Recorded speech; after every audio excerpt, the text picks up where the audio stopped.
야, 비켜보라니까. 죄송합니다. 간병하는 것들이 왜 여기 서 있어? 응급실 입구에서 터져나온 고함 소리에 주변이 얼어붙었어요. 팔뚝에 문신을 한 남자 셋이 자동문을 박차고 들어오더니 오정심 씨의 어깨를 거칠게 밀쳐냈고 그녀는 비틀거리며 벽에 부딪혔죠. 아야야. 주변엔 환자 보호자들이 최소 10여 명은 서 있었지만 아무도 움직이지 않았어요. 다들 고개를 돌리고 그저 지켜볼 뿐이었거든요. 조영님, 저기 앉으시죠. 간병이면 간병이나 해. 어디서 눈을 그렇게 떠? 죄송합니다. 제가 잘못했어요. 죄송할 짓을 왜 하는 거야? 남자가 다시 손을 들어 올렸습니다. 아이 우는 소리가 뒤섞였고 의료진조차 시선을 피했어요. 누가 좀 말려야 하는 거 아니에요? 조용히 해요. 저 사람들 용주골 사람들이에요. 보호자들이 속삭이며 뒤로 물러섰죠. 바로 그때 차분하지만 공기를 가르는 목소리가 들렸어요. 이것들이 지금 병원에서 뭐하는 짓거리야? 남자들이 일제히 고개를 돌렸습니다. 40대 초반쯤 돼 보이는 여자가 종이컵을 든 채 조용히 서 있었거든요. 긴 머리에 원피스, 평범한 차림이었어요. 하지만 그녀의 오른손 손목엔 깊게 패인 흉터가 형광등 빛에 드러났죠. 뭐야, 이 아줌마는? 그만하라고요. 당신 일이나 신경 써. 지금 상황 안 보여? 남자가 비웃으며 손을 휘둘렀지만 그녀는 눈 하나 깜빡이지 않았어요. 오히려 종이컵을 천천히 쓰레기통에 버리고 손목에 찬 고무밴드를 풀며 한 걸음 더 다가섰죠. 환자 앞에서 말 좀 조심하세요. 여러분은 지금 어디서 이 이야기를 보고 계신가요? 지금부터 흥미진진한 이야기가 시작됩니다. 사건은 2시간 전으로 거슬러 올라갑니다. 그날 밤 10시 47분 용주골 중앙병원 응급실은 평소와 다름없이 분주했습니다. 형광등 아래로 환자들의 신음소리와 기계음이 뒤섞였고 간호사들은 차트를 들고 복도를 오갔어요. 대기실 한쪽 구석, 회색 점퍼 차림의 한유진 씨가 플라스틱 의자에 앉아 있었습니다. 그녀는 종이컵을 손에 든 채 창밖을 바라보고 있었죠. 커피는 이미 식었지만 그녀는 마실 생각이 없어 보였어요. 3호 침상 보호자분, 진료실로 들어오세요. 간호사의 호출에 한 남자가 급히 일어났고 자동문이 열리며 찬바람이 들어왔습니다. 한유진 씨는 손목에 고무밴드를 만지작거리며 시계를 확인했어요. 아버지의 수술은 무사히 끝났고 중환자실로 옮겨진 지 2시간이 지났거든요. 내일 아침에 면회 가능하니까 집에 가서 쉬세요. 담당 의사의 말이 머릿속을 맴돌았습니다. 하지만 그녀는 쉽게 발길이 떨어지지 않았어요. 10년 만에 다시 만난 아버지였고 그 사이 너무 많은 시간이 흘렀거든요. 유진아, 군대 그만두지 마. 너는 그 일이 맞아. 예편 통보를 받던 날 아버지가 했던 말이었습니다. 하지만 그녀는 결국 제복을 벗었고 10년간 연락을 끊었죠.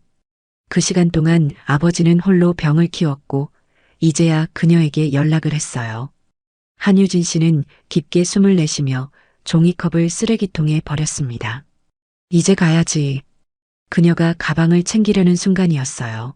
응급실 자동문이 거칠게 열리며 4명의 남자가 들어왔습니다. 제일 앞선 남자는 팔뚝에 문신이 선명했고 가죽 재킷 안으로 금목걸이가 번쩍였어요. 조태식, 용주골 유흥가에서 이름 석자만 대면 아는 사람이었죠. 야, 의사 어디 있어? 우리 동생 빨리 좀 봐. 그의 고함에 대기실 분위기가 순식간에 얼어붙었습니다. 간호사가 당황하며 다가갔어요. 환자분 어디 다치셨어요? 먼저 접수를 하셔야. 접수는 무슨, 지금 사람이 죽게 생겼는데 접수를 해? 조태식이 책상을 손바닥으로 내리쳤고 서류들이 바닥에 흩어졌습니다. 뒤따라온 부하 하나가 피를 흘리며 휠체어에 앉아 있었어요.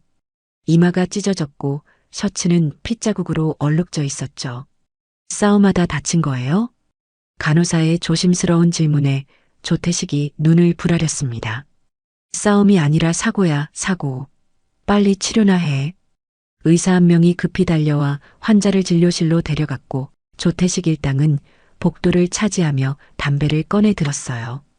여기 금연인데요. 젊은 간호사가 용기를 내어 말했지만 조태식은 비웃으며 라이터를 켰습니다. 그면 우리가 여기 관광 왔나?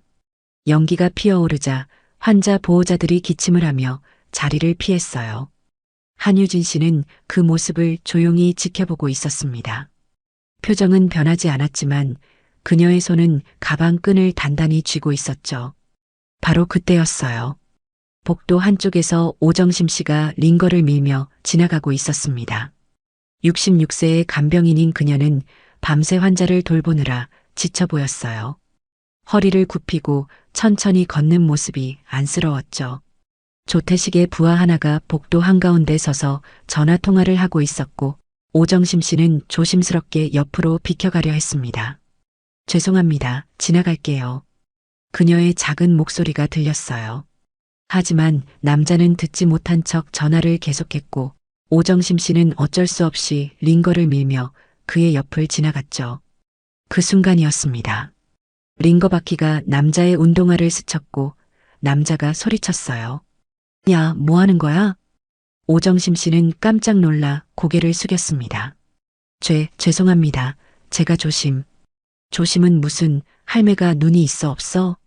남자의 고성에 복도의 모든 시선이 그쪽으로 쏠렸어요. 조태식이 담배를 입에 문 채 다가왔고 오정심 씨는 두 손을 모으며 거듭 사과했습니다. 정말 죄송합니다. 일부러 그런 게 아니에요. 일부러가 아니면 다야?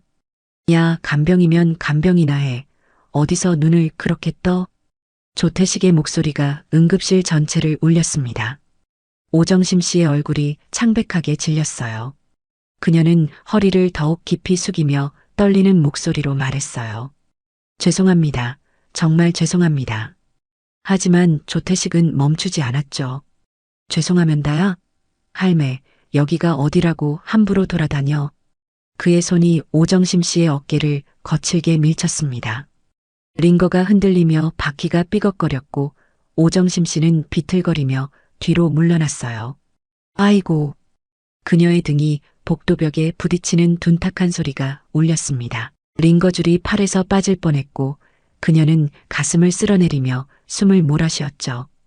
대기실의 환자 보호자들은 그 광경을 지켜보면서도 아무도 나서지 못했어요. 젊은 엄마는 아이를 꼭 안으며 고개를 돌렸고 노인 한 분은 눈을 질끈 감았습니다. 간호사들은 서로 눈빛만 교환하며 어쩔 줄 몰라 했거든요. 조태식은 담배 연기를 내뿜으며 오정심 씨를 내려다봤어요. 노인네가 나이 처먹고 정신이 하나도 없네. 링거나 제대로 끌고 다녀. 오정심 씨는 고개를 들지 못한 채 두 손을 모으고 서 있었습니다. 그녀의 눈가에 눈물이 맺혔지만 참으려 애쓰는 게 보였어요. 죄송합니다. 제가 잘못했습니다. 잘못한 건 아는구만. 그럼 이제 어떻게 할 거야? 조태식이 비웃으며 손을 내밀었죠. 우리 동생 신발 더러워졌잖아. 닦아? 오정심 씨가 고개를 들며 당황한 표정을 지었습니다. 닦으라고 못 들었어? 아니면 병원비 물어낼래? 조태식의 목소리는 점점 더 거칠어졌어요. 오정심 씨는 떨리는 손으로 주머니를 더듬었지만 휴지 한 장 없었죠. 저기 휴지가 없어서요. 없으면 옷으로 닦든지 빨리 안 해? 조태식의 부하가 발을 내밀며 씩 웃었습니다. 오정심 씨의 얼굴이 굳어졌어요. 그녀는 무릎을 꿇으려 했고 복도의 공기는 더욱 무거워졌습니다. 바로 그 순간이었어요. 그만하세요. 짧지만 단단한 목소리가 복도에 울렸죠. 모두의 시선이 일제히 그쪽으로 돌아갔습니다. 한유진 씨가 대기실 의자에서 일어나 천천히 걸어오고 있었어요. 회색 점퍼, 청바지, 운동화 차림의 평범한 여자였지만 그녀의 눈빛은 평범하지 않았습니다. 조태식이 고개를 돌리며 인상을 찌푸렸어요. 뭐야, 아줌마? 그만하라고 했어요. 한유진 씨는 감정 없는 목소리로 말하며 오정심 씨 앞에 섰습니다. 조태식이 코웃음을 치며 담배를 바닥에 던졌어요. 아줌마, 당신 일이나 신경 써. 지금 상황 몰라? 알아요. 그래서 멈추라 하는 겁니다. 한유진 씨의 목소리는 낮았지만 공기를 가르는 칼날처럼 날카로웠죠. 조태식의 부하 셋이 동시에 다가왔고 그녀를 둘러쌌습니다. 야, 아줌마, 여기서 영웅놀이 하려고? 협박하는 말들이 쏟아졌지만 한유진 씨는 눈 하나 깜빡이지 않았어요. 그녀는 손에 들고 있던 종이컵을 천천히 쓰레기통에 버렸습니다. 플라스틱이 바닥에 떨어지는 작은 소리가 울렸지만 그 소리는 묘하게 크게 느껴졌죠. 그녀는 손목에 찬 고무밴드를 천천히 풀었어요. 그 밑으로 깊게 패인 흉터가 드러났고 형광등 불빛이 그 위를 스쳤습니다. 노인한테 무릎 꿇으라고 한 거 맞죠? 한유진 씨의 질문에 조태식이 어이없다는 듯 웃었어요. 그래, 맞아. 그게 어쨌다고? 그럼 당신이 먼저 무릎 꿇으세요. 순간 복도가 얼어붙었습니다. 조태식의 얼굴이 일그러졌고 부하들이 동요하기 시작했거든요. 뭐? 이 미친, 너 죽고 싶어? 조태식이 주먹을 쥐며 앞으로 다가왔어요. 환자 앞에서는 말 좀 조심하세요. 여긴 병원입니다. 한유진 씨는 한 발짝도 물러서지 않았죠. 조태식이 팔을 휘두르려는 순간 한유진 씨의 손이 번개처럼 움직였습니다. 으악! 조태식의 비명이 터졌어요. 그의 손목이 공중에서 멈췄고 팔이 뒤로 꺾이며 몸이 앞으로 숙여졌습니다. 무릎이 바닥에 닿았죠. 아, 나. 조태식이 발버둥쳤지만 한유진 씨는 미동도 하지 않았어요. 복도는 완전히 정적에 잠겼죠.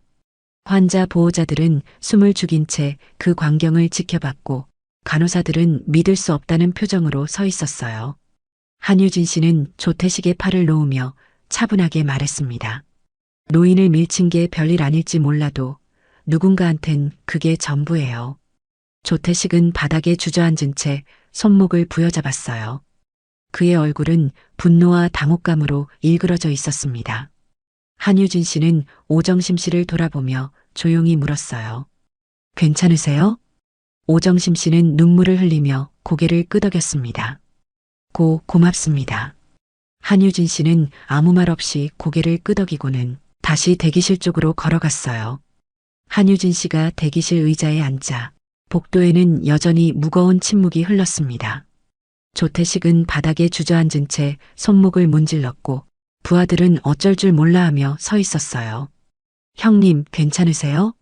한 부하가 조심스럽게 다가가 조태식을 부축했습니다. 조태식은 이를 갈며 한유진 씨를 노려봤지만 그녀는 창밖만 바라보고 있었죠. 전현 누군지 알아봐. 조태식이 낮은 목소리로 중얼거렸어요. 부하 하나가 휴대폰을 꺼내 어디론가 전화를 걸었습니다. 간호사 한 명이 조심스럽게 다가와 말했어요.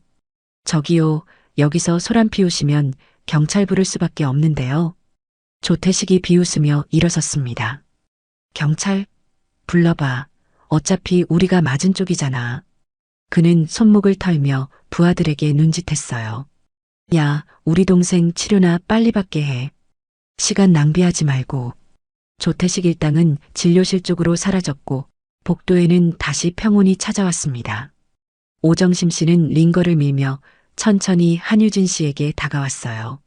정말 고맙습니다. 그녀의 목소리는 떨리고 있었죠. 한유진 씨는 고개를 돌려 오정심 씨를 바라봤습니다. 괜찮으세요? 많이 놀라셨죠? 네, 괜찮아요. 덕분에 큰일 안 당했습니다. 오정심 씨는 눈물을 닦으며 깊게 인사를 했어요. 혹시 성함이 어떻게 되세요? 나중에라도 꼭 보답하고 싶어서요. 한유진 씨는 작게 미소 지으며 고개를 저었습니다. 아니에요. 당연한 일한 것뿐이에요. 이제 가서 쉬세요. 오정심 씨는 몇 번이고 고개를 숙이며 감사 인사를 했고 천천히 병실 쪽으로 걸어갔어요. 한유진 씨는 다시 창밖을 바라봤습니다. 밤하늘엔 별 하나 보이지 않았고 가로등만 희미하게 빛나고 있었죠. 그녀는 손목에 흉터를 쓰다듬으며 깊은 한숨을 내쉬었어요. 10년이 지났는데도 몸은 기억하는구나. 그녀의 머릿속엔 오래된 기억이 스쳤습니다. 사막의 뜨거운 열기, 총소리, 동료의 비명. 한유진 씨는 눈을 감으며 고개를 저었어요. 이제 그만 생각하자. 바로 그때 응급실 자동문이 다시 열렸습니다. 제복을 입은 경찰관 2명이 들어왔어요. 앞선 경찰관은 40대 중반으로 보였고 계급장인 경사라고 적혀 있었습니다. 신고 접수하고 왔습니다. 여기서 폭행 사건이 있었다는데요. 간호사가 급히 다가가 상황을 설명했어요. 저기 조태식 씨 일당이 간병인분을 밀치고 협박했는데 다른 분이 말리시다가 실랑이가 있었습니다. 경찰관이 고개를 끄덕이며 주변을 둘러봤어요. 피해자분이나 목격자분 계세요? 오정심 씨가 병실에서 나와 조심스럽게 손을 들었습니다. 제가 피해자입니다. 경찰관이 수첩을 꺼내며 물었어요. 어떤 일이 있었는지 말씀해 주세요. 오정심 씨는 떨리는 목소리로 사건의 전말을 설명했습니다. 조태식이 자신을 밀쳤고 신발을 닦으라고 강요했다는 것.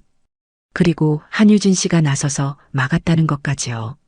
경찰관은 고개를 끄덕이며 한유진 씨 쪽을 바라봤어요.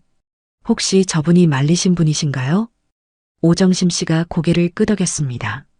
네, 저분이 아니었으면 저 큰일 날 뻔했어요. 경찰관이 한유진 씨에게 다가왔어요.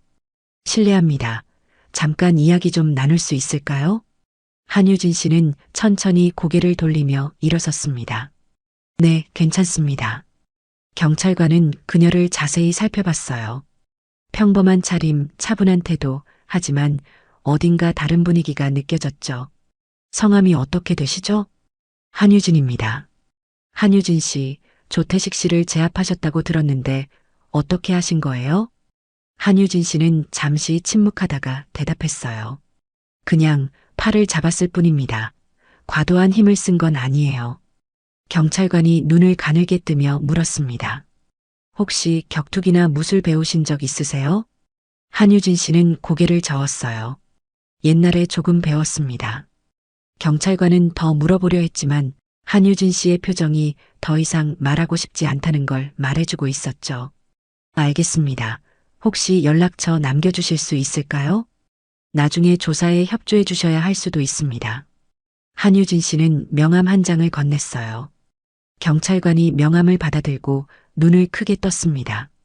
명함엔 아무것도 적혀 있지 않았고 휴대폰 번호만 손글씨로 적혀 있었거든요. 이게 전부인가요? 네, 지금은 그게 전부입니다. 경찰관은 이상하다는 표정을 지었지만 더 이상 묻지 않았어요. 알겠습니다. 필요하면 연락드리겠습니다. 그가 돌아서려는 순간 진료실에서 조태식 일당이 나왔습니다.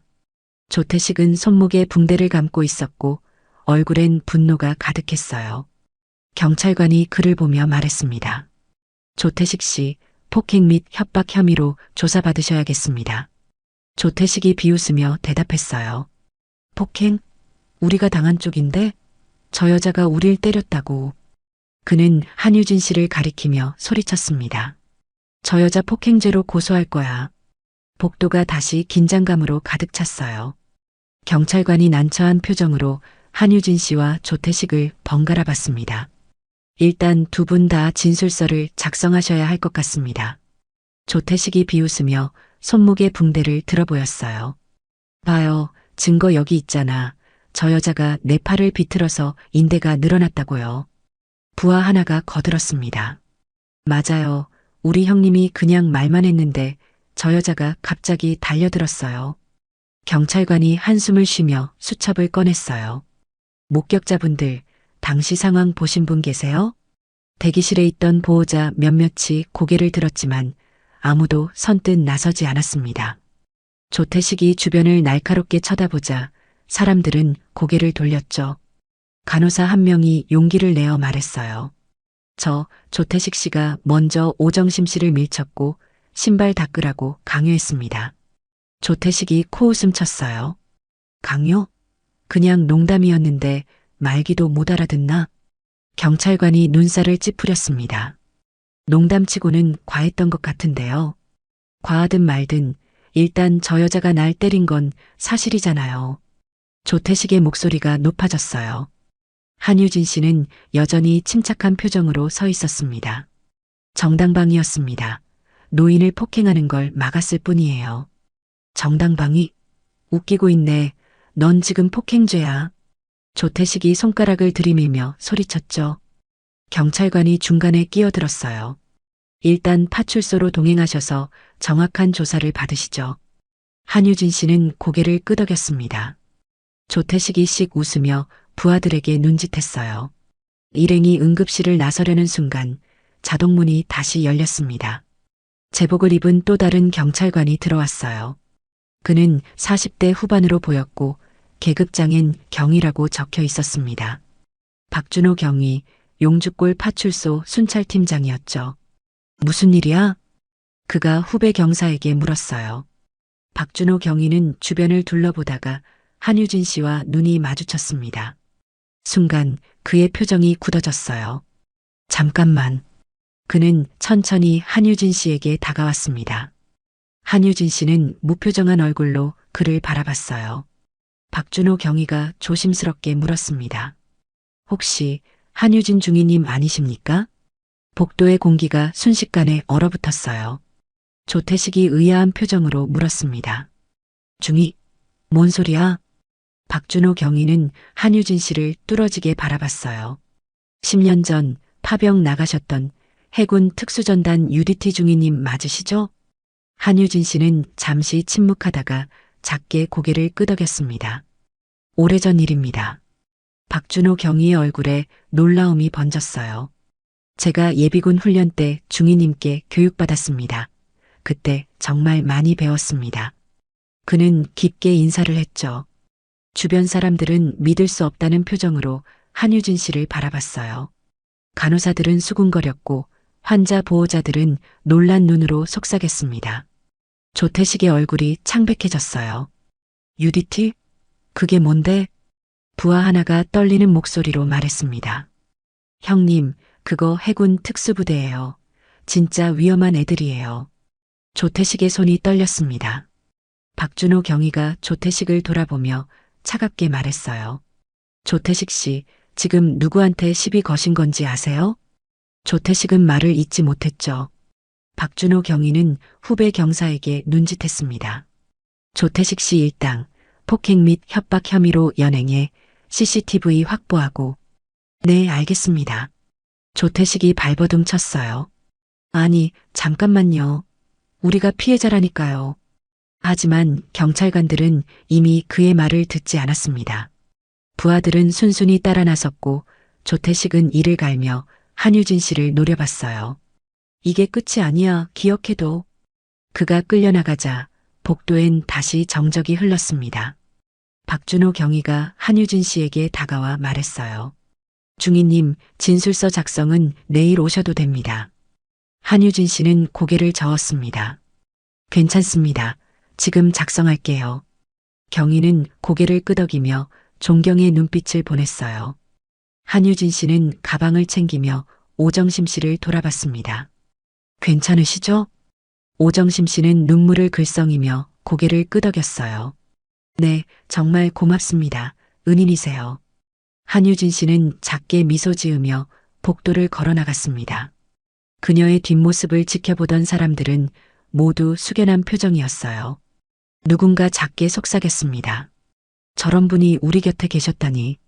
응급실 밖으로 찬바람이 불어왔고 한유진 씨는 밤하늘을 올려다봤어요. 용주골 파출소는 응급실에서 도보로 10분 거리에 있었습니다. 한유진 씨는 박준호 경위와 함께 밤거리를 걸었어요. 가로등 뿔빛이 보도를 희미하게 비추고 있었고 찬바람이 옷깃을 파고들었죠. 경위가 조심스럽게 입을 열었습니다. 중위님, 10년 만에 뵙네요. 그동안 어떻게 지내셨어요? 한유진 씨는 잠시 침묵하다가 대답했어요. 그냥 평범하게 살았습니다. 예편하신 후로 연락이 끊기셔서 많이 궁금했습니다. 박준호 경위의 목소리엔 진심 어린 걱정이 묻어났어요. 한유진 씨는 고개를 들어 밤하늘을 바라봤습니다. 그냥 쉬고 싶었어요, 오래. 박준호 경위는 더 이상 묻지 않았어요. 그는 10년 전 예비군 훈련장에서 한유진 중위를 처음 봤던 기억을 떠올렸습니다. 당시 그녀는 차갑고 단호했지만 어딘가 깊은 슬픔을 품고 있는 것처럼 보였죠. 파출소에 도착하자 박준호 경위가 문을 열어줬어요. 들어오세요. 따뜻한 차라도 한 잔 드리겠습니다. 한유진 씨는 고개를 끄덕이며 안으로 들어갔습니다. 파출소 안은 오래된 커피 냄새와 서류 냄새가 뒤섞여 있었어요. 박준호 경위는 종이컵에 따뜻한 차를 따라 건넸습니다. 진술서 작성은 간단하게 하시면 됩니다. CCTV 확보했으니까 큰 문제 없을 거예요. 한유진 씨는 차를 받아들고 작게 고개를 숙였어요. 감사합니다. 박준호 경위가 의자를 권하며 물었습니다. 혹시 복직하실 계획 있으세요? 한유진 씨는 잠시 망설이다가 대답했어요. 아직 모르겠습니다. 중위님 같은 분이 현장에 계셔야 하는데 아쉽습니다. 경희의 말에 한유진 씨는 쓴웃음을 지었어요. 전 더 이상 그런 사람이 아닙니다. 아니에요. 오늘 응급실에서 보여주신 모습이 그 증거예요. 박준호 경위는 진심을 담아 말했습니다. 한유진 씨는 대답 대신 차를 한 모금 마셨어요. 따뜻한 액체가 목을 타고 내려가자 긴장이 조금 풀리는 것 같았죠. 그나저나 조태식 그 자식 용주골에서 꽤 악명 높은 놈입니다. 박준호 경위가 인상을 찌푸리며 말했어요. 유흥가를 장악하고 있고 뒤에 큰 조직이 있어서 함부로 건드리기 힘들죠. 한유진 씨가 고개를 들었습니다. 큰 조직이요? 네, 부산 쪽 조직인데 용주골까지 세력을 확장하고 있어요. 경찰도 함부로 못 건드립니다. 경희의 목소리가 낮아졌어요. 한유진 씨는 잠시 생각에 잠겼습니다. 그럼 오늘 일로 보복이 있을 수도 있겠네요. 그럴 가능성이 높습니다. 조태식은 자존심이 세거든요. 특히 사람들 앞에서 망신당한 건 절대 참지 못해요. 박준호 경위가 걱정스러운 표정으로 말했어요. 중위님 조심하셔야 합니다. 혹시 모르니까 제 연락처 드릴게요. 그는 명함을 건넸고 한유진 씨는 바다주머니에 넣었어요. 괜찮습니다. 저 혼자서도 충분히 대처할 수 있어요. 그래도 뭔가 이상한 일 생기면 바로 연락 주세요. 경희의 진심 어린 당부에 한유진 씨는 고개를 끄덕였습니다. 진술서 작성은 30분 정도 걸렸어요. 한유진 씨는 담담하게 상황을 설명했고 경희는 꼼꼼하게 기록했죠. 이제 다 됐습니다. 조태식 측에서 고소하더라도 정당방위로 인정될 거예요. 박준호 경위가 안심시키듯 말했어요. 한유진 씨는 자리에서 일어나며 가방을 챙겼습니다. 그럼 이만 가보겠습니다. 중위님, 집까지 제가 바래다 드릴까요? 아니요, 괜찮습니다. 걸어갈게요. 한유진 씨는 정중하게 거절하며 파출소 문을 나섰어요. 밤 공기는 더 차가워졌고 거리는 고요했습니다. 그녀는 천천히 걸으며 손목에 흉터를 쓰다듬었어요. 10년이 지났는데도 이 흉터는 여전하네.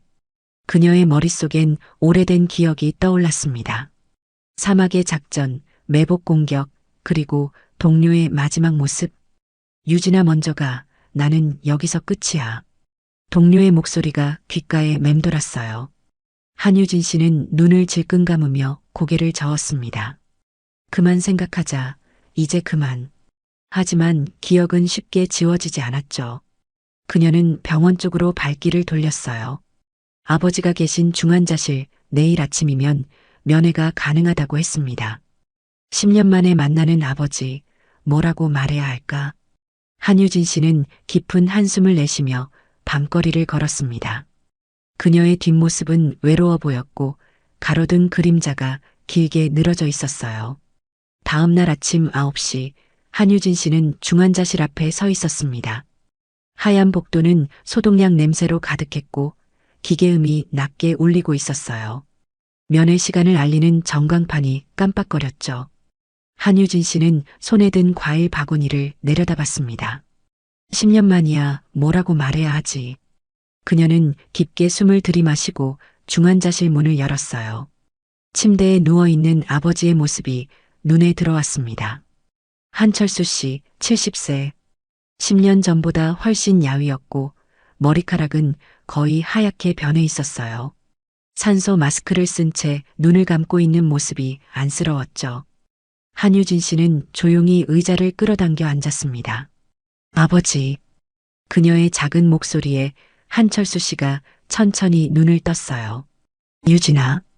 그의 목소리는 쉬어 있었고 힘없이 떨렸습니다. 한유진 씨는 아버지의 손을 잡았어요. 손은 차갑고 힘이 없었죠. 수술 잘 끝났다고 들었어요.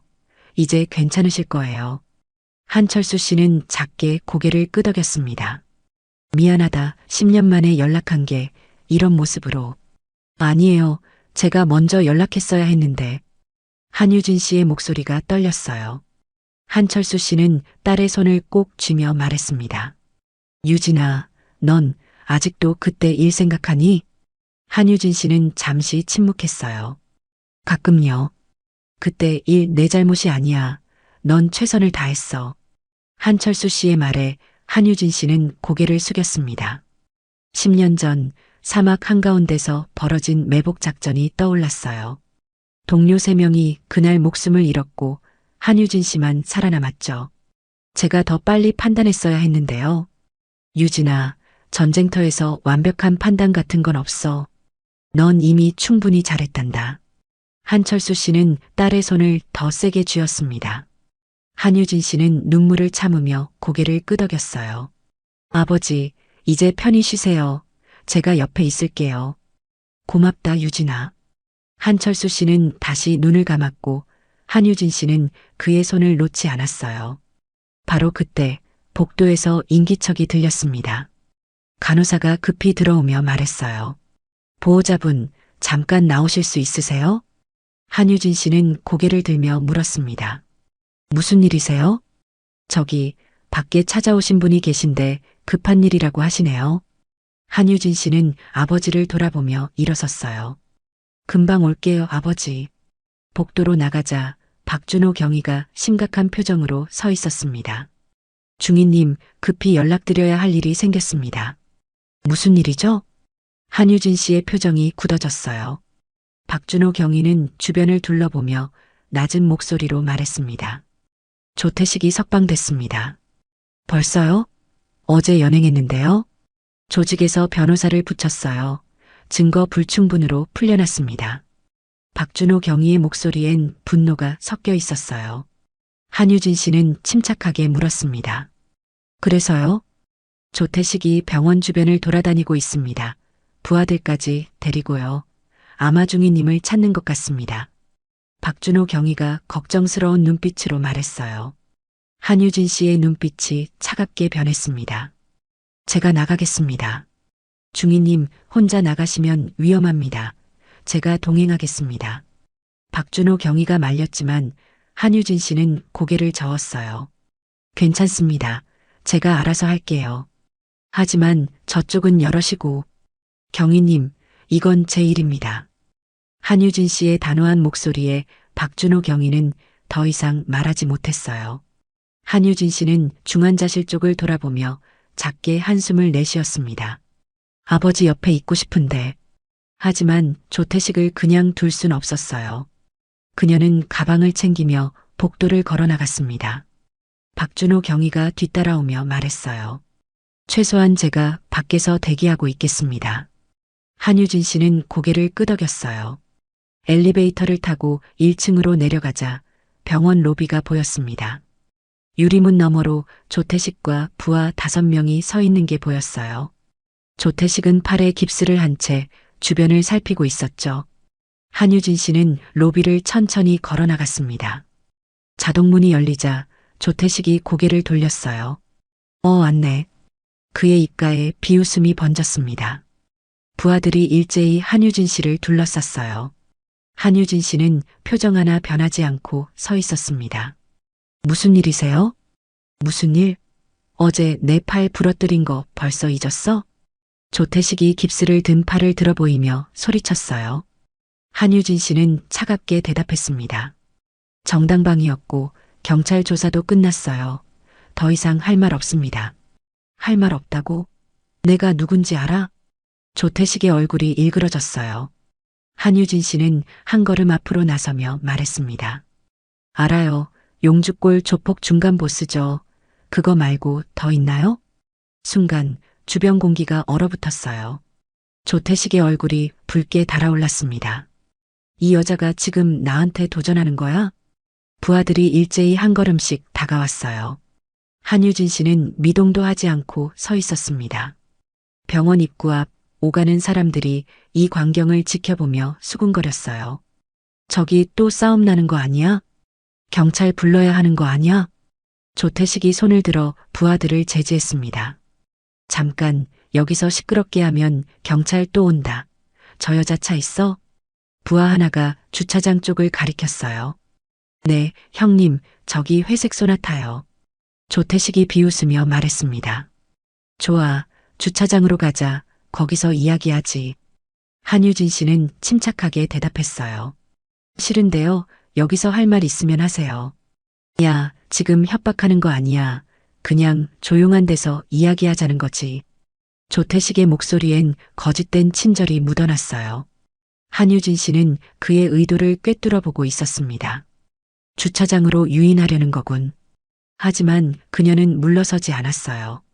30초 드릴게요. 할 말 있으면 지금 하세요. 조태식의 인내심이 한계에 다다랐습니다. 야, 이 여자 진짜.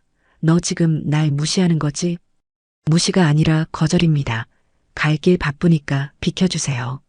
한유진 씨가 걸음을 옮기려는 순간 부하 하나가 그녀의 앞을 막아섰어요. 형님 말씀하실 때 가면 어떡해? 한유진 씨는 그를 차갑게 쳐다봤습니다. 한 번만 더 막으면 어제처럼 될 거예요. 부하의 얼굴이 굳어졌어요. 어제 당한 기억이 생생했거든요. 조태식이 이를 갈며 소리쳤습니다. 좋아. 내가 그렇게 나오면 나도 방법이 있어. 그는 휴대폰을 꺼내 어디론가 전화를 걸었어요. 야, 지금 병원 앞이야. 빨리 와. 한유진 씨는 조태식의 행동을 지켜보며 경위 쪽을 살짝 눈짓했습니다. 박준호 경위는 이미 경찰 지원을 요청하고 있었어요. 5분 후 검은색 승합차 2대가 병원 앞에 멈춰 섰습니다. 차에서 내린 남자들은 모두 건장한 체격이었고 문신이 드러나 보였어요. 총 10명이 넘는 인원이 한유진 씨를 둘러쌌습니다. 조태식이 득한 표정으로 말했어요. 맞지? 내가 누군지 이제 알겠어? 한유진 씨는 여전히 침착했습니다. 사람 많이 모았네요. 겁이 많나 봐요. 조태식의 얼굴이 일그러졌어요. 뭐? 지금 뭐라고 했어? 10명이 넘게 와야 한 여자를 상대할 수 있다는 게 창피하지 않으세요? 한유진 씨의 말에 주변 구경꾼들이 웅성거렸습니다. 저 여자 대단한데? 진짜 무서운 사람 같아. 조태식이 부하들에게 소리쳤어요. 야, 저 여자 차에 태워. 조용히. 부하들이 일제히 달려들었습니다. 하지만 한유진 씨는 이미 준비하고 있었어요. 첫 번째 남자가 팔을 뻗자 그녀는 손목을 잡아 비틀었습니다. 으악! 두 번째 남자가 뒤에서 덤벼들었지만 한유진 씨는 뒤로 팔꿈치를 날렸어요. 남자는 비명을 지르며 쓰러졌죠. 세 번째, 네 번째 남자가 동시에 달려들었지만 한유진 씨는 침착하게 대응했습니다. 발차기 한 번, 손날 한 번. 순식간에 4명이 바닥에 쓰러졌어요. 주변 사람들이 놀라서 비명을 질렀습니다. 어머, 저 여자 진짜 대단하다. 경찰 불렀어요. 조태식은 믿을 수 없다는 표정으로 서 있었어요. 이게 말이 돼? 남은 부하들은 겁을 먹고 주춤거렸습니다. 바로 그때 사이렌 소리가 들렸어요. 경찰차 2대가 병원 앞에 급정거했고 박준호 경위와 경찰관들이 뛰어내렸습니다. 다들 움직이지 마. 박준호 경위가 소리쳤어요. 조태식은 황급히 뒤로 물러서며 말했습니다. 우리가 뭘 잘못했어요? 그냥 이야기하려던 건데 저 여자가 먼저 때렸어요. 박준호 경위가 차갑게 대답했습니다. CCTV 다 찍혔어요. 조태식 씨. 이번엔 집단 폭행 미수로 연행하겠습니다. 조태식의 얼굴이 창백해졌어요. 경찰관들이 부하들을 하나씩 연행하기 시작했습니다. 조태식이 한유진 씨를 노려보며 소리쳤어요. 이게 끝이 아니야. 너 절대 안 봐줄 거야. 한유진 씨는 무표정하게 대답했습니다. 그럼 다음엔 더 많이 데려오세요.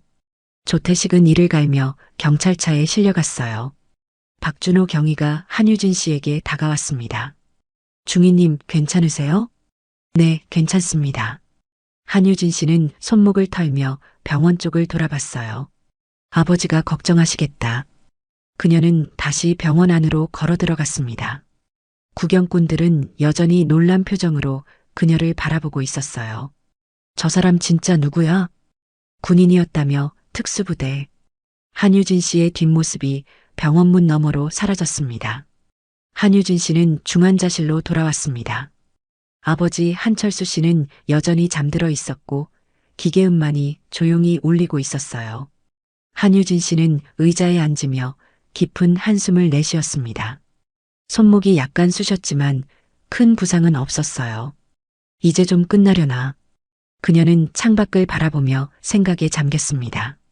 10년 전 저녁 후 처음으로 주먹을 쓴 날이었어요. 당시엔 다짐했었죠. 다시는 폭력을 쓰지 않겠다.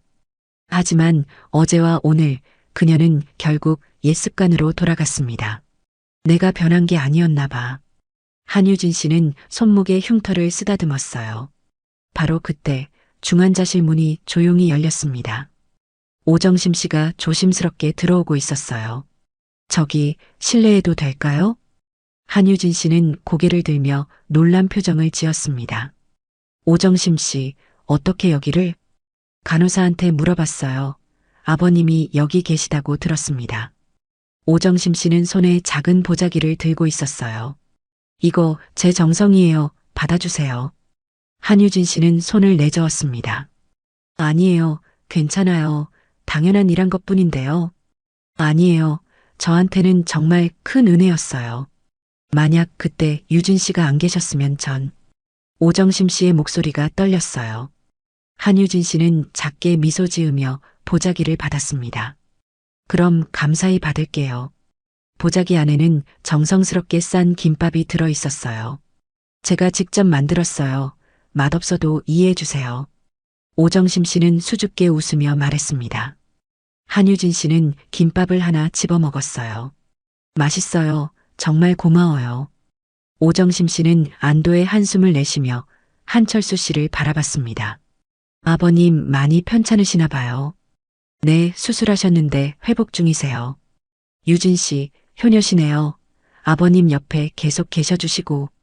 오정심 씨의 말에 한유진 씨는 쓴웃음을 지었어요. 효녀는요, 10년 동안 연락도 안 했는데. 그래도 지금 여기 계시잖아요. 그게 중요한 거예요. 오정심 씨는 따뜻한 눈빛으로 말했습니다. 한유진 씨는 고개를 숙이며 대답했어요. 고맙습니다. 위로가 되네요. 오정심 씨는 자리에서 일어나며 말했습니다. 전 이만 가볼게요. 환자분들 돌봐야 해서요. 혹시 필요한 거 있으면 언제든 말씀하세요. 네, 조심히 가세요. 오정심 씨가 나가고 한유진 씨는 다시 혼자가 되었습니다. 그녀는 김밥을 먹으며 창밖을 바라봤어요. 해가 기울고 있었고 하늘은 주황빛으로 물들어 있었습니다. 한철수 씨가 천천히 눈을 떴어요. 유진아, 아버지 깨셨어요? 한유진 씨는 급히 아버지 곁으로 다가갔습니다. 물 좀 줄까요? 아니다, 괜찮아. 유진아, 너 밖에서 무슨 일 있었지? 한철수 씨의 목소리는 약했지만 여전히 날카로웠어요. 한유진 씨는 놀라며 물었습니다. 어떻게 아셨어요? 내 표정 보면 알지. 아버지가 널 몇 년이나 키웠는데. 한철수 씨는 작게 웃었습니다. 한유진 씨는 잠시 망설이다가 솔직하게 대답했어요. 조금 시끄러운 일이 있었어요. 하지만 다 해결됐어요. 유진아, 너 또 주먹 썼구나. 한철수 씨의 말에 한유진 씨는 고개를 숙였습니다. 죄송해요, 아버지. 사과할 필요 없어. 내가 옳은 일을 한 거라면. 한철수 씨는 딸의 손을 잡았어요. 유진아, 넌 강하다 하지만 강한 만큼 상처도 많이 받았지. 한유진 씨는 눈물을 참으며 고개를 끄덕였습니다. 아버지, 전 그냥 평범하게 살고 싶었어요. 조용하게. 그래 알아. 하지만 유진아, 내 안에 있는 정의감은 숨길 수 없어. 한철수 씨의 목소리가 떨렸어요. 넌 약한 사람을 보면 그냥 지나치지 못하는 사람이야. 그게 내 본성이고. 한유진 씨는 눈물이 흘러내렸습니다. 하지만 아버지, 전 지쳤어요. 더 이상 싸우고 싶지 않아요. 유진아, 싸우는 게 아니야. 지키는 거지. 한철수 씨는 딸의 손을 꼭 쥐었습니다. 내가 지킨 사람들은 평생 너를 기억할 거야. 그게 내 가치야. 한유진 씨는 아버지의 가슴에 얼굴을 묻었어요. 아버지, 괜찮아. 다 괜찮을 거야. 한철수 씨는 딸의 머리를 쓰다듬었습니다. 두 사람은 한동안 말없이 그렇게 있었어요. 창밖으로 저녁 노을이 붉게 타오르고 있었고 중환자실은 따뜻한 침묵으로 가득했습니다. 한유진 씨는 그제야 마음이 조금 편안해지는 걸 느꼈어요. 아버지 말씀이 맞아. 난 지키는 사람이야. 그녀는 손목의 흉터를 바라보며 다짐했습니다. 더 이상 도망치지 않을 거야. 그날 밤 11시 한유진 씨는 병원복도 벤치에 앉아 있었습니다. 면회 시간이 끝났고 아버지는 다시 깊은 잠에 빠졌어요. 그녀는 휴대폰을 꺼내 뉴스를 확인했습니다. 화면에는 오늘 병원 앞 사건이 기사로 올라와 있었어요. 용주골 병원 앞 집단폭행 미수 사건, 전직 특수부대 출신 여성이 제압. 한유진 씨는 한숨을 쉬며 휴대폰을 내려놓았습니다. 이제 조용히 살기 힘들겠네. 바로 그때 복도 끝에서 인기척이 들렸어요. 박준호 경위가 천천히 걸어오고 있었습니다. 중위님, 아직도 여기 계셨네요. 경위님, 무슨 일이세요? 한유진 씨는 자리에서 일어났어요. 박준호 경위는 심각한 표정으로 그녀 앞에 섰습니다. 중위님께 알려드려야 할 게 있어서 왔습니다. 조태식이 오늘 저녁 보석으로 또 풀려났습니다. 한유진 씨의 눈빛이 차갑게 변했어요. 또요? 이번엔 집단 폭행 미수인데도요? 네, 조직에서 변호사단을 붙였어요. 게다가 이번엔 부산 본조직에서 직접 움직였다고 합니다. 박준호 경위의 목소리가 낮아졌어요. 한유진 씨는 창밖을 바라보며 물었습니다. 그럼 다음엔 뭘 할까요? 제가 듣기론 조태식이 중위님 신상을 조사하고 있다고 합니다. 사는 곳, 가족 등 약점을 찾으려는 것 같습니다. 박준호 경위의 말에 한유진 씨는 주먹을 쥐었어요. 비겁하네요. 조폭들은 원래 그렇습니다. 정면으로 못 이기면 뒤를 노리죠. 박준호 경위는 명함 한 장을 더 건넸습니다. 이건 제 사무실 직통 번호예요. 24시간 언제든 연락 주세요. 한유진 씨는 명함을 받으며 고개를 끄덕였어요. 중위님, 혹시 안전한 곳으로 피하실 생각 없으세요? 박준호 경위가 조심스럽게 물었습니다. 한유진 씨는 고개를 저었어요. 아버지를 두고 갈 순 없어요. 여기 있을게요. 그럼 최소한 경호를 붙여드릴까요? 아니요, 괜찮습니다. 전 혼자가 편해요. 한유진 씨의 단호한 대답에 박준호 경위는 더 이상 권하지 않았어요. 알겠습니다. 그럼 조심하세요. 무슨 일 생기면 바로 연락 주시고요. 박준호 경위가 돌아서 걸어나가고 한유진 씨는 다시 벤치에 앉았습니다. 그녀는 손목에 흉터를 쓰다듬으며 과거를 떠올렸어요. 10년 전 사막의 그날 밤 매복 공격을 받았을 때 그녀는 팀장이었습니다. 중위님, 적들이 삼면에서 포위하고 있어요. 침착해. 우리는 돌파할 수 있어. 한유진 중위는 차분하게 명령을 내렸습니다. 하지만 상황은 예상보다 심각했어요. 중위님, 김하사가 총 맞았습니다. 이 하사도 쓰러졌어요. 한유진 중위는 이를 악물며 결정을 내렸습니다. 나는 여기 남아서 시간을 벌게. 너희는 먼저 철수해. 중위님, 그럼 중위님은요? 명령이야, 어서 가. 한유진 중위는 혼자 남아 적들을 상대했어요. 총알이 빗발쳤고 그녀의 손목에 파편이 박혔습니다. 피가 흘렀지만 그녀는 멈추지 않았어요. 결국 지원군이 도착했고 그녀는 구출됐습니다. 하지만 동료 3명은 돌아오지 못했죠. 한유진 씨는 눈을 감으며 고개를 저었어요. 그때 내가 더 빨리 판단했어야 했는데. 그녀는 손목의 흉터를 꽉 쥐었습니다. 이 흉터는 그날의 기억이었고 평생 지울 수 없는 죄책감이었어요. 바로 그때 휴대폰이 울렸습니다. 모르는 번호였어요. 한유진 씨는 전화를 받았습니다. 여보세요? 한유진 씨? 조태식 형님 밑에서 일하는 사람이지. 낯선 남자의 목소리가 들렸어요. 한유진 씨의 눈빛이 차갑게 변했습니다. 무슨 일이죠? 별거 아니야. 그냥 인사하려고. 한유진 씨 아버지 한철수 씨 맞지? 중환자실 302호 계시던데 건강 많이 안 좋으신가 봐. 남자의 목소리엔 비웃음이 섞여 있었어요. 한유진 씨는 주먹을 쥐며 낮게 말했습니다. 아버지한테 손 떼면 절대 안 봐줄 거예요. 손떼기? 누가 그런데 우린 그냥 걱정되어서 전화한 거야. 그럼 조심하시고.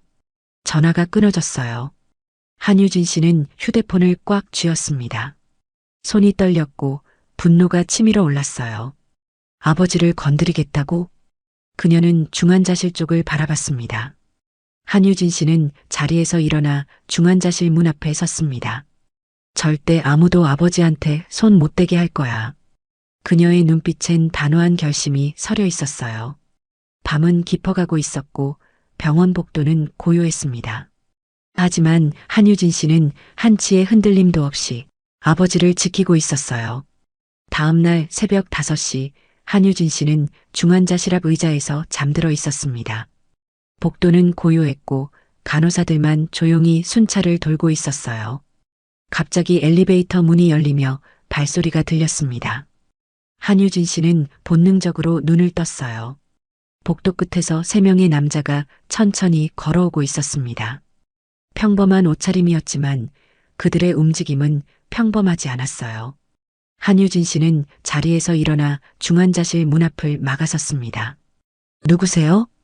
그녀의 목소리는 낮았지만 단호했어요. 앞선 남자가 멈춰서며 비웃음을 지었습니다. 한유진 씨 맞죠? 조태식 형님이 안부 전하래요. 한유진 씨의 눈빛이 차갑게 변했어요. 여긴 병원이에요. 조용히 돌아가세요. 돌아가기? 우린 그냥 문병 왔을 뿐인데요. 남자가 한 걸음 더 다가왔습니다. 한유진 씨는 미동도 하지 않고 서 있었어요. 한 발짝만 더 오면 후회할 겁니다. 후회? 여기 우리가 셋이고 당신은 혼자잖아요. 남자들이 동시에 움직이려는 순간이었습니다. 한유진 씨가 먼저 움직였어요. 첫 번째 남자의 손목을 잡아 비틀자 그는 비명을 삼키며 무릎을 꿇었습니다. 두 번째 남자가 뒤에서 달려들었지만 한유진 씨는 발로 그의 무릎을 차며 쓰러뜨렸어요. 세 번째 남자는 주먹을 날렸지만 한유진 씨는 팔을 막아내며 그의 목을 잡았습니다. 으윽! 남자는 숨이 막혀 바닥에 주저앉았어요. 모든 일은 10초도 채 걸리지 않았습니다. 한유진 씨는 첫 번째 남자의 멱살을 잡으며 차갑게 말했어요. 조태식한테 전해요. 다음엔 이렇게 안 끝날 거라고. 남자는 고개를 끄덕이며 떨고 있었습니다. 한유진 씨는 그를 밀어내며 휴대폰을 꺼냈어요. 박준호 경위에게 전화를 걸었습니다. 경위님, 병원으로 와주세요. 조태식 부하들이 또 왔어요.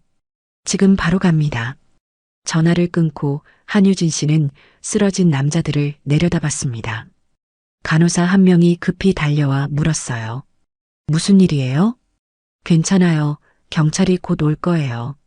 한유진 씨는 차분하게 대답했습니다. 10분 후 박준호 경위와 경찰관들이 도착했어요. 중위님 괜찮으세요? 네, 괜찮습니다. 한유진 씨는 고개를 끄덕였습니다. 박준호 경위는 쓰러진 남자들을 보며 한숨을 쉬었어요. 조태식이 정말 끝까지 가는군요. 경위님, 이제 조태식을 완전히 끝내야 할 것 같아요. 한유진 씨의 목소리엔 결연한 의지가 담겨 있었습니다. 박준호 경위가 고개를 끄덕이며 말했어요. 중위님, 사실 조태식 조직에 대한 수사가 진행 중입니다. 검찰에서 직접 움직이고 있어요. 그럼 곧 체포되는 건가요? 네, 증거만 확보되면 바로 구속될 겁니다. 며칠만 더 버티시면 돼요. 한유진 씨는 중환자실 문을 돌아보며 말했어요. 며칠이 문제예요. 조태식은 그 전에 아버지를 노릴 거예요. 박준호 경위는 잠시 생각하다가 제안했습니다. 그럼 이렇게 하시죠. 제가 병원 경비를 강화하겠습니다. 24시간 경찰관을 배치할게요. 한유진 씨는 고개를 끄덕였어요. 감사합니다, 경위님. 당연한 일입니다, 중위님. 박준호 경위는 진심 어린 눈빛으로 말했습니다. 남자들이 경찰차에 실려나가고 복도는 다시 평온을 찾았어요. 한유진 씨는 중환자실 문을 열고 안으로 들어갔습니다. 아버지 한철수 씨는 여전히 잠들어 있었어요. 한유진 씨는 아버지의 손을 잡으며 조용히 말했습니다. 아버지 걱정 마세요. 제가 지킬게요. 그녀의 눈빛엔 흔들림이 없었어요. 창밖으로 해가 떠오르고 있었고 새로운 하루가 시작되고 있었습니다. 그날 오후 2시 용주골 파출소 회의실에는 긴장감이 흘렀습니다. 박준호 경위와 검사 1명, 그리고 한유진 씨가 테이블에 둘러앉아 있었어요. 검사는 40대 중반의 여성으로 서류 뭉치를 펼쳐놓고 있었습니다. 한유진 씨, 제 소개부터 하겠습니다. 저는 부산지검 강민아 검사예요. 처음 뵙겠습니다. 한유진 씨는 정중하게 인사했어요. 강민아 검사는 서류를 넘기며 말했습니다. 조태식과 그가 속한 조직에 대해 2년째 수사 중입니다. 마약 유통, 폭력 조직, 불법 사채까지 손대지 않은 게 없어요. 박준호 경위가 거들었어요. 하지만 증거가 부족해서 번번이 놓쳤죠. 맞습니다. 그런데 이번에 한유진 씨 사건이 결정적 기회가 됐어요. 강민아 검사가 한유진 씨를 바라보며 말했습니다. 한유진 씨는 고개를 갸우뚱했어요. 제가 어떻게 도움이 되죠?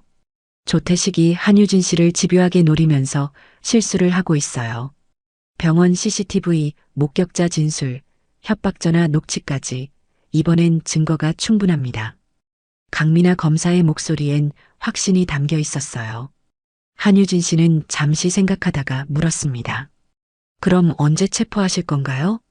내일 새벽 5시 일제 검거에 들어갑니다. 조태식뿐 아니라 조직 전체를 소탕할 겁니다.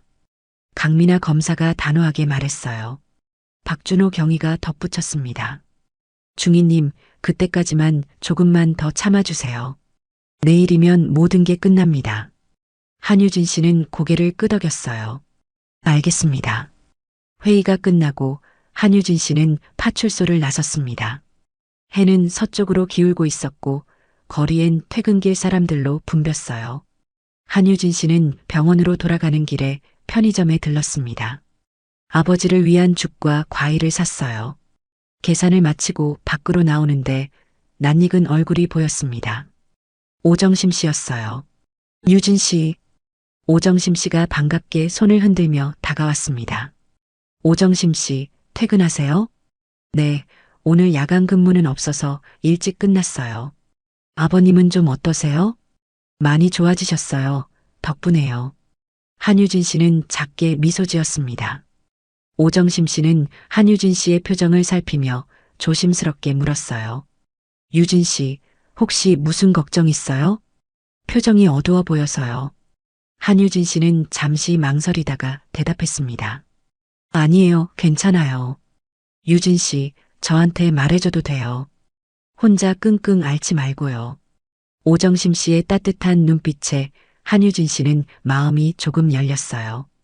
그냥 빨리 끝났으면 좋겠어요. 이 모든 게 무슨 일인지 정확히는 모르지만 유진 씨는 충분히 잘하고 있어요. 오정심 씨가 한유진 씨의 손을 꼭 잡아주었습니다. 제가 봤잖아요. 유진 씨가 저를 지켜주시는 거, 그런 사람은 흔하지 않아요. 한유진 씨는 눈시울이 붉어졌어요. 고맙습니다, 정심 씨. 천만에요. 유진 씨도 힘들 땐 기대도 되고 싶어서요. 두 사람은 잠시 말없이 서 있었습니다. 석양빛이 거리를 붉게 물들이고 있었어요. 한유진 씨는 깊게 숨을 들이마시며 말했습니다. 이제 병원 가봐야 할 것 같아요. 저도 같이 가요. 아버님 뵙고 싶기도 하고요. 오정심 씨가 환하게 웃으며 말했어요. 두 사람은 나란히 병원을 향해 걸어갔습니다. 한유진 씨는 마음이 조금 가벼워지는 걸 느꼈어요. 내일이면 모든 게 끝나. 그녀는 손목에 흉터를 쓰다듬으며 다짐했습니다. 병원이 가까워지고 저녁 노을이 하늘을 수놓고 있었어요. 하지만 한유진 씨는 아직 알지 못했습니다. 조태식이 마지막 술을 준비하고 있다는 걸. 그날 밤 조태식은 부하들을 모아놓고 차갑게 말했어요. 오늘 밤이 마지막 기회야. 한유진 그 여자 확실하게 끝내. 부하들의 눈빛이 흔들렸지만 아무도 거부하지 못했습니다. 밤은 깊어가고 있었고 폭풍전야의 고요함이 용주골을 덮고 있었어요. 그날 밤 11시 한유진 씨는 중환자실 복도 벤치에 앉아 있었습니다. 오정심 씨는 저녁에 들렀다가 집으로 돌아갔고 아버지는 편히 잠들어 있었어요. 복도는 고요했고 야간 간호사만 조용히 순찰을 돌고 있었습니다. 한유진 씨는 휴대폰으로 시간을 확인했어요. 내일 새벽 5시면 모든 게 끝나. 그녀는 깊게 숨을 내쉬었습니다. 바로 그때 복도 끝 비상계단 문이 천천히 열렸어요. 한유진 씨는 본능적으로 고개를 돌렸습니다. 조태식이 부하 6명과 함께 들어오고 있었어요. 그의 손엔 쇠파이프가 들려 있었고 얼굴엔 광기가 어려 있었습니다. 한유진, 오늘은 끝장을 본다. 조태식의 목소리는 낮고 위협적이었어요. 한유진 씨는 천천히 일어나 중환자실 문 앞을 막아섰습니다. 여긴 병원이에요. 돌아가세요. 병원? 이제 그딴 거 상관없어. 너 때문에 내 인생이 끝장났어. 조태식이 소리치며 쇠파이프를 휘둘렀어요. 한유진 씨는 재빨리 몸을 피하며 그의 손목을 잡았습니다. 쇠파이프가 바닥에 떨어지며 쨍그랑 소리를 냈어요. 으악! 조태식이 비명을 지르며 뒤로 물러섰습니다. 부하들이 일제히 달려들었어요. 한유진 씨는 침착하게 대응했습니다. 첫 번째 남자를 팔꿈치로 제압하고 두 번째 남자는 발차기로 쓰러뜨렸어요. 세 번째, 네 번째 남자가 동시에 덤벼들었지만 한유진 씨는 하나씩 무력화시켰습니다. 복도는 순식간에 아수라장이 되었어요. 간호사들이 비명을 지르며 환자들을 대피시키고 누군가 경찰에 신고했습니다. 조태식은 쓰러진 부하들을 보며 이를 갈았어요. 이 여자 괴물이야. 그는 바닥에 떨어진 쇠파이프를 다시 집어들었습니다. 한유진 씨는 숨을 고르며 그를 노려봤어요. 마지막 경고예요. 지금 가면 봐줄게요. 봐준다고? 웃기지 마. 조태식이 쇠파이프를 들고 달려들었습니다. 한유진 씨는 그의 공격을 피하며 손목을 잡아 비틀었어요. 쇠파이프가 다시 바닥에 떨어졌고 조태식은 무릎을 꿇었습니다. 으윽! 한유진 씨는 그의 팔을 뒤로 꺾으며 차갑게 말했어요. 끝이에요, 조태식 씨. 바로 그때 엘리베이터 문이 열리며 박준호 경위와 경찰관들이 뛰어나왔습니다. 다들 움직이지 마. 박준호 경위가 소리쳤어요. 강민아 검사도 함께 나타났습니다. 조태식, 넌 체포됐어. 특수폭행, 협박, 조직폭력 혐의로 구속한다. 강민아 검사의 목소리는 단호했어요. 조태식은 바닥에 주저앉으며 허탈하게 웃었습니다. 다 끝났구나. 경찰관들이 조태식과 부하들에게 수갑을 채웠어요. 박준호 경위가 한유진 씨에게 다가왔습니다. 중위님, 괜찮으세요? 네, 괜찮습니다. 한유진 씨는 고개를 끄덕이며 중환자실 문을 돌아봤어요. 다행히 아버지는 깨지 않았습니다. 강민아 검사가 한유진 씨에게 말했어요. 한유진 씨 덕분에 조태식 조직을 완전히 소탕할 수 있었습니다. 정말 감사합니다. 저야말로 도움 주셔서 감사합니다. 한유진 씨는 작게 미소 지었어요. 조태식이 끌려가며 마지막으로 한유진 씨를 노려봤지만 그녀는 아무 반응도 하지 않았습니다. 복도는 다시 평온을 찾았고 간호사들이 정리를 시작했어요. 한유진 씨는 벤치에 앉으며 깊게 숨을 내쉬었습니다. 드디어 끝났어. 그녀의 손은 떨리고 있었지만 마음은 편안했어요. 박준호 경위가 옆에 앉으며 말했습니다. 중위님, 정말 수고 많으셨습니다. 아니에요. 당연한 일 했을 뿐이에요. 한유진 씨는 손목에 흉터를 쓰다듬었어요. 창밖으로 동이 트기 시작했고 새로운 아침이 밝아오고 있었습니다. 일주일 후 용주골 중앙병원은 평온을 되찾았습니다. 한유진 씨는 중환자실 창가에 서서 아침 햇살을 바라보고 있었어요. 아버지 한철수 씨는 많이 회복되어 일반 병실로 옮긴 상태였습니다. 유진아, 뉴스 봤니? 한철수 씨가 침대에서 리모컨을 들며 물었어요. 텔레비전 화면에는 조태식 조직 소탕 소식이 나오고 있었습니다. 용주골 조폭 조직 일망타진, 주민들 안도의 한숨. 앵커의 목소리가 병실에 울렸어요. 네, 봤어요, 아버지. 한유진 씨는 작게 미소 지으며 대답했습니다. 한철수 씨는 딸을 자랑스럽게 바라보며 말했어요. 유진아, 내가 한 일이야. 대단하다. 아니에요. 경찰분들이 하신 일이에요. 한유진 씨는 겸손하게 고개를 저었습니다. 바로 그때 병실 문이 노크 소리와 함께 열렸어요. 오정심 씨가 과일 바구니를 들고 들어왔습니다. 안녕하세요. 한철수 씨, 유진 씨. 어머, 정심 씨, 또 오셨어요? 한유진 씨는 반갑게 일어나 맞이했어요. 오정심 씨는 과일 바구니를 탁자에 놓으며 말했습니다. 병문안은 자주 와야죠. 한철수 씨 얼굴에 혈색이 많이 돌아오셨네요.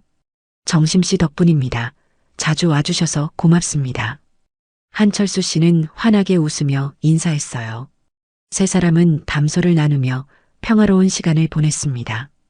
오정심 씨가 사과를 깎아주고 한유진 씨는 차를 내왔어요.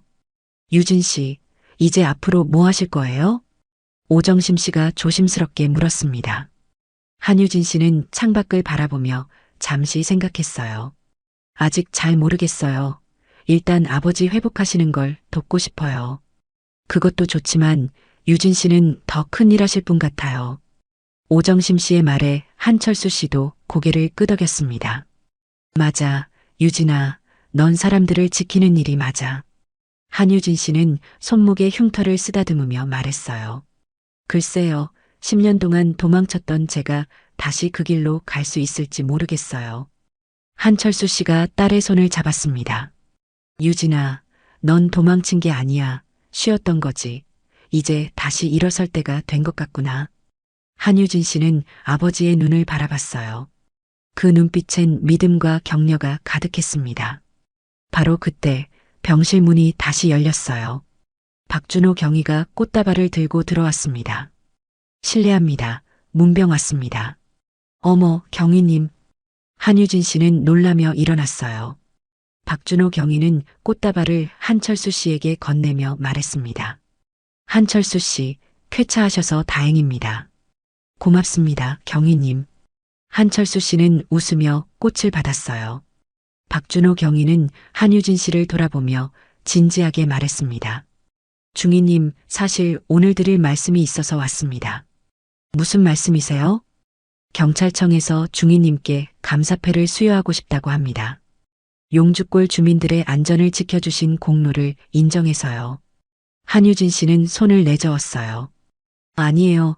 저는 그냥 당연한 일 했을 뿐이에요. 당연한 일을 해내는 게 가장 어려운 법입니다. 꼭 받아주세요.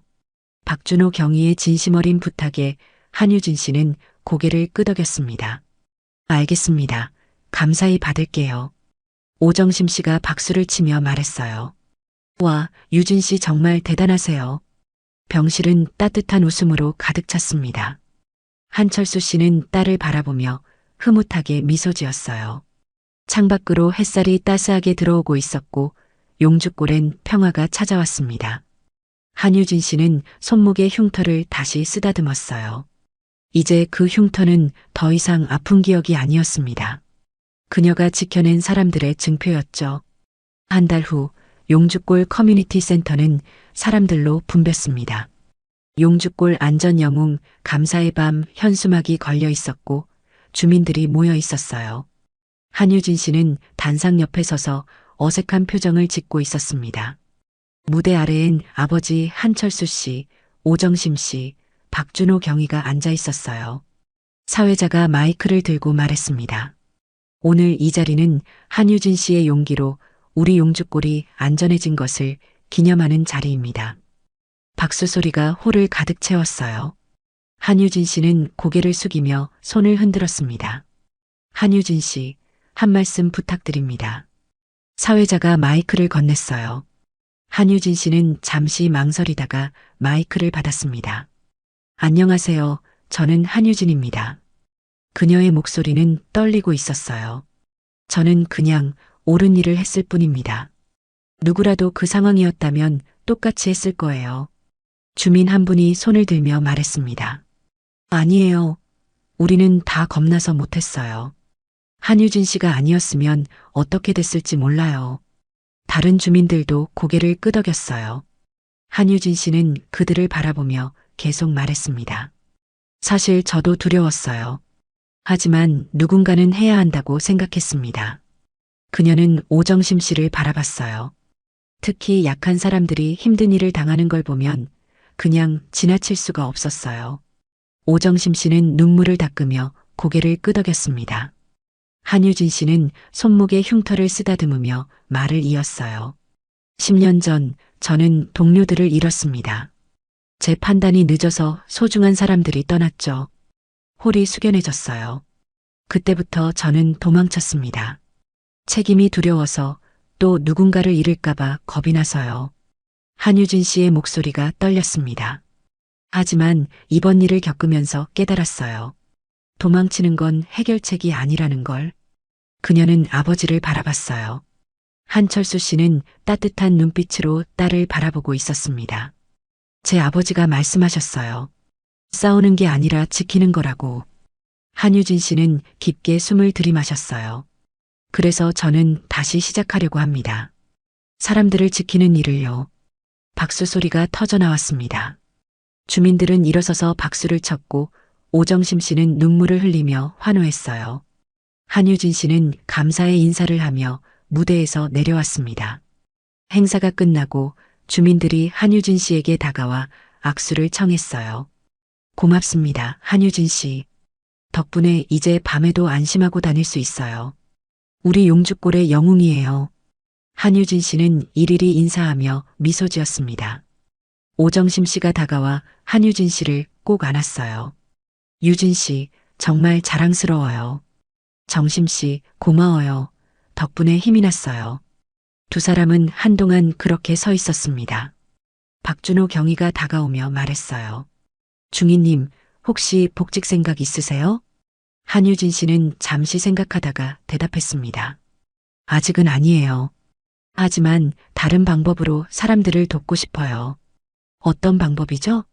아직 정확히는 모르겠지만 제가 배운 걸 나눌 수 있는 일이요. 여성 호신술 교육이나 안전교육 같은 것들이요.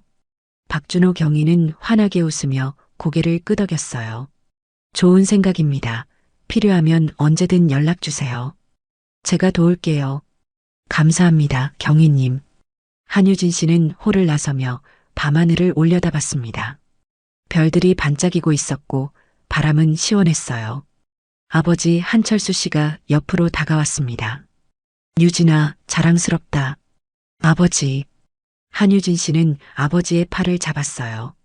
이제 더 이상 도망치지 않을 거예요. 그래, 넌 이미 충분히 강해. 두 사람은 나란히 걸으며 집으로 향했습니다. 용주골의 밤거리는 평화로웠고 사람들의 웃음소리가 들렸어요. 한유진 씨는 손목의 흉터를 바라보며 미소 지었습니다. 이제 그 흉터는 새로운 시작의 징표였어요. 6개월 후 용주골 커뮤니티 센터 체육관. 한유진 씨는 운동복 차림으로 서 있었고 그녀 앞에는 20명의 여성들이 모여 있었습니다. 오늘은 기본호신술 3번째 시간입니다. 손목을 잡혔을 때 대처법을 배워볼게요. 한유진 씨의 목소리는 차분하고 단호했어요. 여성들은 진지한 표정으로 그녀를 바라봤습니다. 오정심 씨도 그 안에 있었어요. 정심 씨, 앞으로 나와주세요. 네. 오정심 씨는 긴장한 표호로 앞으로 나왔습니다. 한유진 씨는 그녀의 손목을 부드럽게 잡았어요. 이렇게 손목을 잡혔을 때 당황하지 말고 손을 빠르게 돌리면서 빼내면 됩니다. 천천히 해볼게요. 오정심 씨는 한유진 씨의 시범을 따라했어요. 와, 정말 빠지네요. 맞아요. 힘이 아니라 기술입니다. 여러분도 해보세요. 여성들은 둘씩 짝을 지어 연습하기 시작했어요. 체육관은 활기찬 분위기로 가득 찼습니다. 한유진 씨는 한 명 한 명 돌아다니며 자세를 교정해 주었어요. 수업이 끝나고 여성들은 한유진 씨에게 다가와 감사 인사를 했습니다. 선생님, 덕분에 이제 밤길도 덜 무서워요. 다음 주도 기대할게요. 한유진 씨는 환하게 웃으며 손을 흔들었어요. 체육관이 비고 한유진 씨는 창문 앞에 서서 밖을 바라봤습니다. 용주골 거리는 평화로웠고 사람들은 웃으며 걸어다니고 있었어요. 박준호 경위가 체육관 문을 열고 들어왔습니다. 중희님, 수업 잘 마치셨네요. 경희님, 어떻게 오셨어요? 좋은 소식이 있어서요. 시청에서 한유진 씨의 안전교육 프로그램을 정식으로 지원하겠대요. 한유진 씨의 눈이 반짝였어요. 정말요? 네, 용주골뿐 아니라 다른 지역에서도 교육 요청이 많이 들어왔습니다. 한유진 씨는 손목에 흉터를 쓰다듬으며 미소 지었어요. 감사합니다. 경희님, 정말 기뻐요. 당연한 일입니다. 중희님은 이미 많은 사람들에게 희망을 주셨어요. 두 사람은 창밖을 함께 바라봤습니다. 해가 지고 있었고 노을이 하늘을 붉게 물들이고 있었어요. 한유진 씨는 깊게 숨을 들이마셨습니다. 10년 동안 도망쳤지만 이제는 다르다. 그녀는 손목의 흉터를 바라봤어요. 이 흉터는 더 이상 아픈 상처가 아니었습니다. 그녀가 지켜낸 사람들, 그리고 앞으로 지킬 사람들의 약속이었죠. 한유진 씨는 가방을 챙기며 체육관을 나섰습니다. 밖에서 아버지 한철수 씨가 기다리고 있었어요. 아버지, 오래 기다리셨어요? 아니다. 방금 왔어. 저녁 먹으러 가자. 두 사람은 나란히 걸으며 용주골 거리를 지나갔습니다. 오정심 씨가 저 멀리서 손을 흔들고 있었고 주민들이 반갑게 인사했어요. 한유진 씨는 행복했습니다. 이제 그녀는 더 이상 과거에 갇혀 있지 않았어요. 용주골의 평화로운 저녁, 한유진 씨는 새로운 삶을 살고 있었습니다. 그리고 그녀의 이야기는 여전히 계속되고 있었어요. 감동기억 채널이었습니다.